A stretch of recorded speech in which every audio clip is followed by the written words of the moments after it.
It's been 10 years since 9/11 happened, and we are left with hundreds, if not thousands, of unanswered questions about the 9/11 attacks. A transparently fraudulent 9/11 Commission report, which purposely failed to even mention the collapse of World Trade Center 7, and a host of ridiculous, so-called debunking websites, forums, and other literature, which have done absolutely nothing over the past 10 years to debunk anything other than cleverly selected strawman arguments, and have failed to stem the constant flow of new 9/11 information, which researchers have been uncovering and bringing out to the public. Instead, they continue to label truth seekers, including family members of people who died on 9/11, as conspiracy theorists, and devise clever propaganda designed to prevent the general public from looking any further into the evidence or the actual claims of the so-called conspiracy theorists. In this video, we will take a deeper look into the so-called investigations, which have provided us with the official story, and why they deserve a more thorough examination. The Bush administration initially delayed a 9/11 investigation for 13. A week after 9/11, letters containing anthrax spores were mailed to several news media offices and 2 senators who were perhaps a bit too vocal about opening an official investigation into 9/11. The anthrax used in the attacks was identified as an Ames strain, which means it had to have come from the U.S. Army Medical Research Institute of Infectious Diseases at Fort Detrick, Maryland.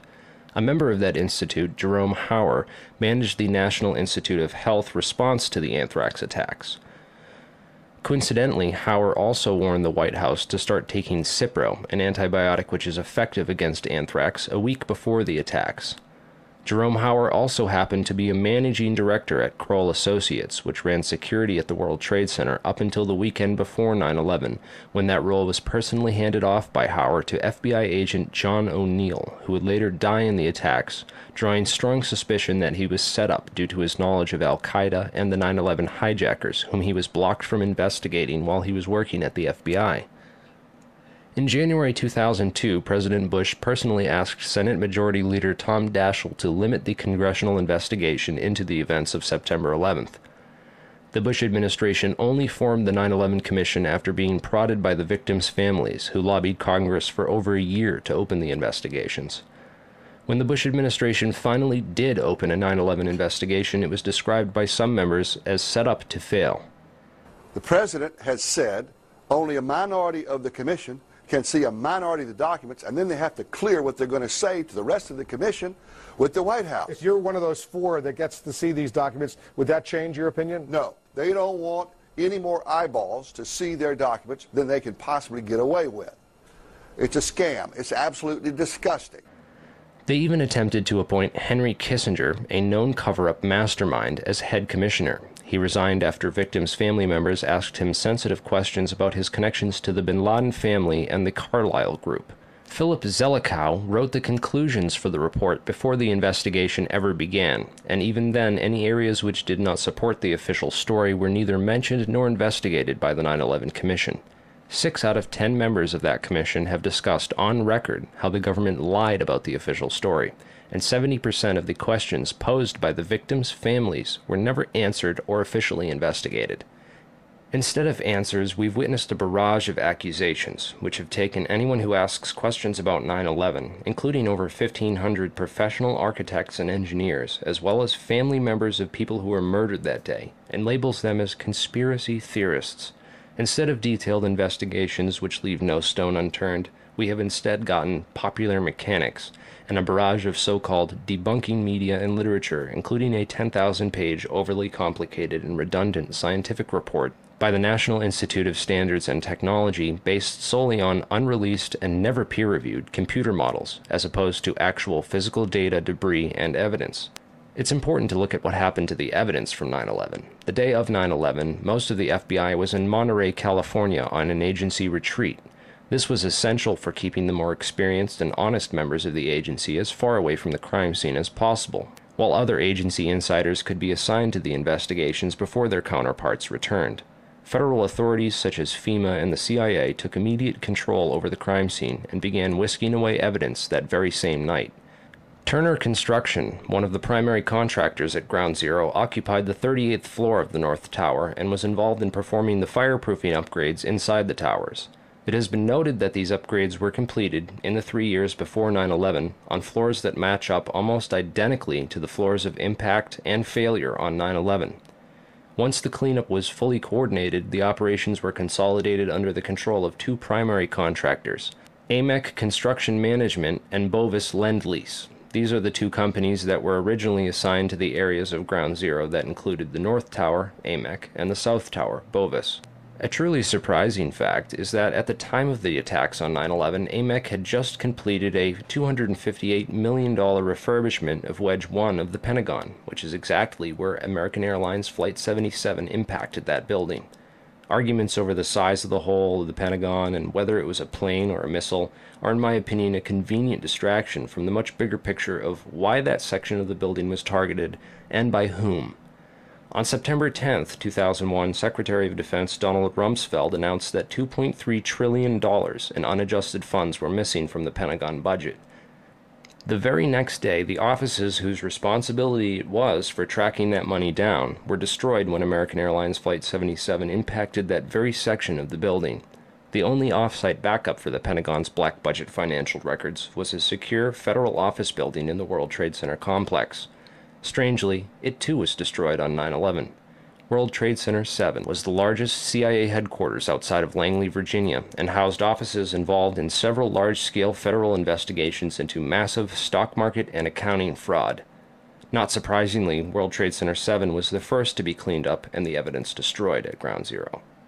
So it appears that not only was there a cover-up after 9/11 to control the crime scene, destroy the evidence, and hide the truth about what really happened that day, but there were also cover-ups of earlier crimes which took place on the day of 9/11. It also appears that there were quite a few people who were killed in the 9/11 attacks themselves in order to prevent them from speaking out after the attacks. FBI agent John O'Neill, of course, but also several of the names of people aboard Flight 77 into the Pentagon who had top-secret clearances and apparently knew too much.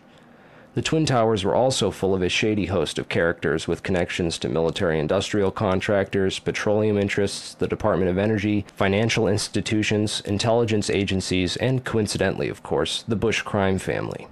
These people obviously do not want to be investigated, and would much rather have people waste their time arguing over pointless 9/11 anomalies like airplane crashes and controlled demolitions. They absolutely don't want people to follow the money or to start fingering suspects and naming names and connections. There's already a host of disinformation agents out there pointing researchers in the wrong directions. So here we are 10 years later, no legitimate investigation, multiplying layers of disinformation and various conspiracy theories, and the so-called 9/11 debunkers who consistently misrepresent the evidence brought forth by serious investigators. Here's Jim Meggs of Popular Mechanics promoting his new book on Fox News. How many times did we hear that Building 7 was professionally demolished? And that was a tough one because that building was not hit by a plane. In the end, it was proven that it was the result of prolonged fires that weakened the internal structure of the building. And of course, Rosie O'Donnell famously said, with that, it's the first time in history that fire melted steel. Appendix C of the FEMA report shows one of the only studied pieces of World Trade Center 7 steel and clearly indicates sulfide eutectic formation and intergranular melting, which could not have possibly occurred in a fire, and no experiments have ever been performed which show that it is possible to melt and sulfidate steel in this manner, using fires and drywall gypsum, which contains small amounts of sulfur. Listen as Jim Meggs uses this same fallacious sidestep tactic, which can be found on numerous debunking websites, as well as Michael Shermer's article from Scientific American, all of which completely avoid the evidence that steel actually melted at the World Trade Center, and instead claim that the steel didn't need to melt for the building to collapse and the official story to be true. A lot of people had a hard time understanding how buildings could fall down as a result of fire, but what we found is it doesn't take temperatures high enough to melt steel. It just has to heat up the steel so it expands and then softens and weakens the structure until it collapses. Okay. That may be true, but you still didn't explain how the World Trade Center 7 steel from Appendix C of the FEMA report was melted with holes through it like Swiss cheese, for God's sake. And one of the new things in this particular update that you've got is there are some guys who claim to have collected some air samples. And in that air sample was what? Some dust. They call it nanothermite. Now, thermite is a compound that if you apply it in a certain way, it can actually melt metal in certain conditions. And they're claiming they've given up on the idea there were bombs in the building. That was the original claim. Now they're saying, oh, there was some kind of nanothermite. And of course, you talk to demolition experts, the whole idea is ridiculous. Interesting. Popular Mechanics is now claiming that it is ridiculous to think that thermite could be used to demolish a steel structure. Yet in the November 1935 issue of Popular Mechanics, it describes how the Skyride Tower in Chicago was demolished in that very same manner, by engineers using thermite to melt through the vertical steel columns and collapse the structure. Pretty ridiculous, eh? But what it shows is how the conspiracy theories keep evolving as one gets knocked down. They never change their conclusions. They just come up with new evidence.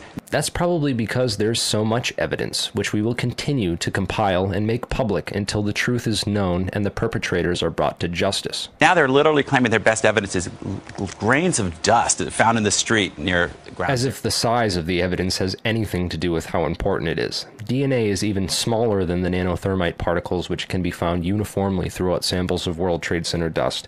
Yet DNA is used routinely to convict criminals in court cases all over the world. Just like the nanothermite evidence from the World Trade Center dust will someday convict the 9/11 criminals.